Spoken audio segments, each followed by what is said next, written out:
statement by Minister Shri S. Jaishankar. Mr. Chairman, sir, I rise to apprise this august House of certain recent developments pertaining to Bangladesh. As honorable members are aware, India-Bangladesh relations have been exceptionally close for many decades over many governments. Concern about recent violence and instability there is shared across the political spectrum. Since the election in January 2024, there has been considerable tension, deep divides, and growing polarization in Bangladesh politics. This underlying foundation aggravated a student agitation that started in June this year. There was growing violence, including attacks on public buildings and infrastructure, as well as traffic and rail obstruction. The violence continued through the month of July. Throughout this period, we repeatedly counseled restraint and urged that the situation be diffused through dialogue. Similar urgings were made to various political forces with whom we were in touch. So, despite a Supreme Court judgment on 21 July, there was no let-up in the public agitation. Various decisions and actions taken thereafter only exacerbated the situation. The agitation at this stage coalesced around a one-point agenda, that is that the Prime Minister, Sheikh Hasina, should step down. On 4th August, events took a very serious turn. Attacks on the police, including police stations and government installations, intensified even as overall levels of violence greatly escalated.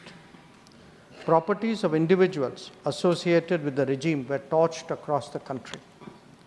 What was particularly worrying was that minorities, their businesses and temples also came under attack at multiple locations. The full extent of this is still not clear. Sir, on 5th August, demonstrators converged in Dhaka despite the curfew. Our understanding is that after a meeting with leaders of the security establishment, Prime Minister Sheikh Hasina apparently made the decision to resign. At very short notice, she requested approval to come for the moment to India. We simultaneously received a request for flight clearance from Bangladesh authorities. She arrived yesterday evening in Delhi. The situation in Bangladesh, sir, is still evolving. The Army Chief, General Waqar-uz-Zaman, addressed the nation on 5th August. He spoke about assuming responsibility and constituting an interim government. We are in close and continuous touch with the Indian community in Bangladesh through our diplomatic missions.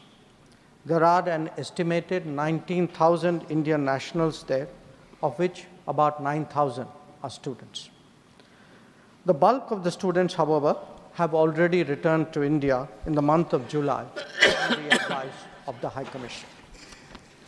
In terms of our diplomatic presence, in addition to the High Commission in Dhaka, we have Assistant High Commissions in Chittagong, Rajshahi, Khulna, and Sylhet.